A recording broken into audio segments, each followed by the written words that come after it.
So, welcome back, friends. Tata Consultancy Services, or TCS, has announced reduction of workforce by 2%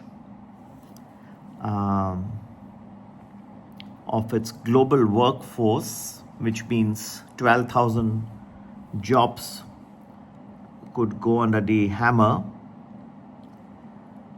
TCS currently has an employee headcount of 6,13,000, and if you're about to reduce by 2%, that comes to 12,200. The TCS job cuts have come as a major blow to the IT industry and could trigger a ripple effect across its peers. There are many reasons which are generally believed could be behind the TCS layoff. Margin pressures, obsolete skills, a sluggish growth environment, lack of clarity on the tariff fronts is also creating a lot of uncertainty in the United States, and therefore the companies are loath to invest in ventures that will enhance their productivity because they don't even know what their margins will be like.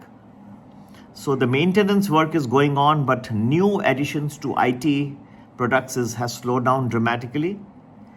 And last but not the least, disruption from artificial intelligence or AI are some of the key drivers behind the impending TCS layoffs.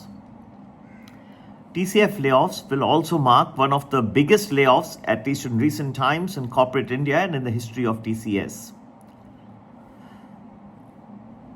It lowers the threshold for other IT companies for adopting a similar practice. If TCS is doing it, then it becomes more acceptable across the board.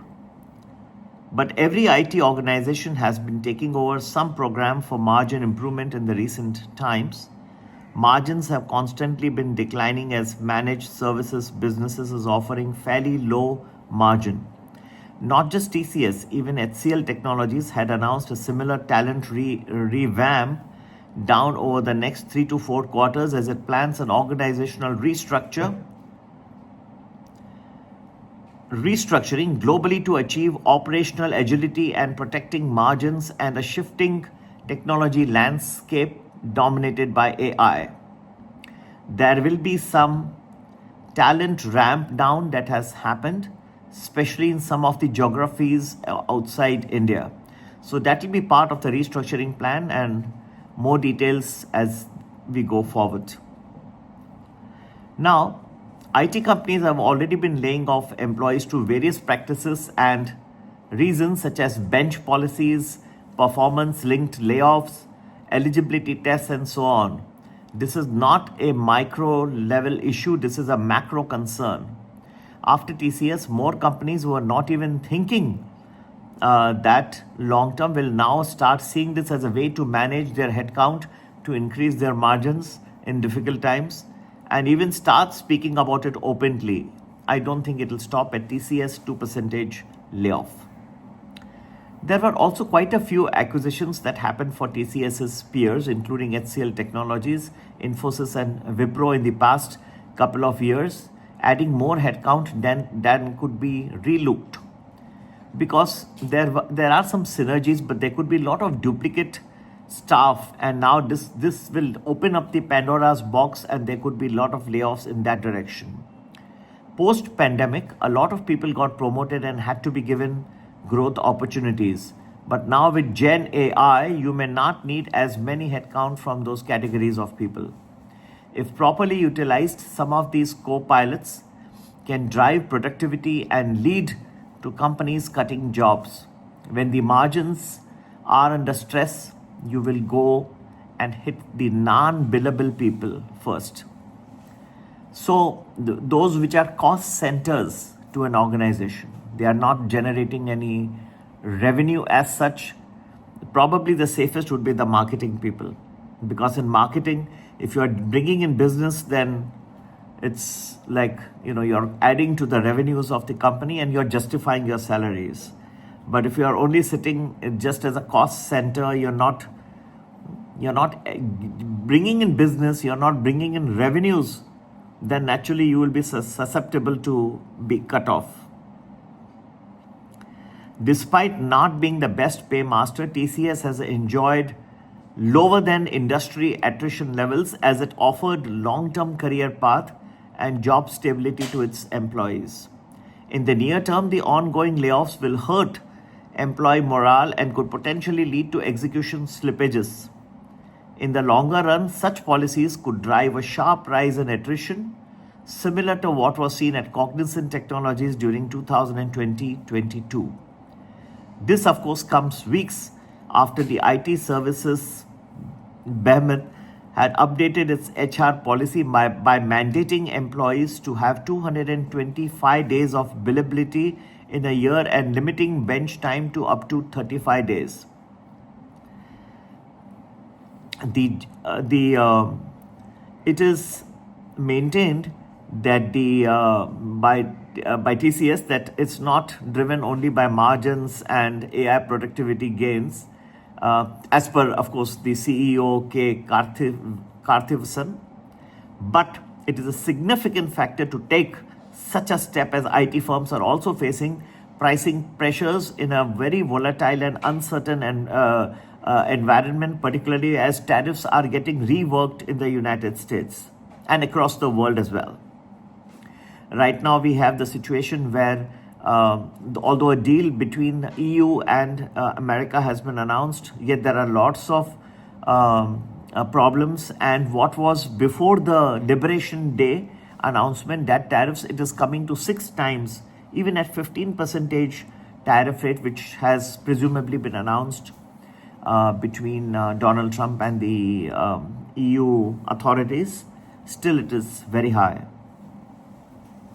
The impact of AI is eating into the people-heavy services model, and it is forcing the large service providers such as TCS to rebalance their workforce to maintain their profit margins and stay price competitive in a cutthroat market where clients are demanding 20 to 30% price reductions on deals. The fact that TCS has taken this step is a major indicator of this trend, and it's not something that you can just neglect and say it is only specific to TCS. I believe this is a part of a larger phenomenon, and this could spread across the IT sector unless there is some quick resolution on the tariff front, which comes but does not look likely.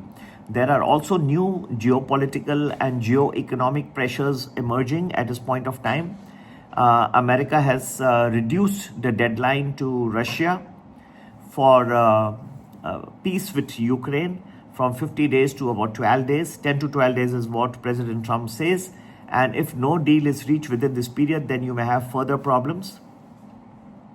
You may have secondary sanctions on countries which deal with Russia economically. So countries like India and China could also be impacted. In such an environment, the IT services and sanctions that can be imposed can have a direct hit on goods and services emanating out of India. So don't treat this as something very small. This is something which is there on the horizon.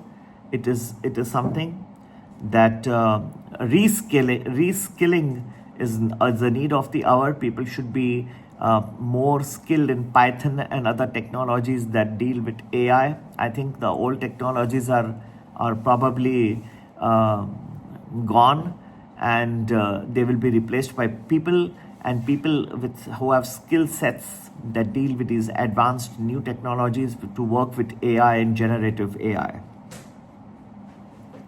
So in this situation, do not forget also the fact that specific to TCS, the leadership of Tata Sons and TCS have been very margin focused.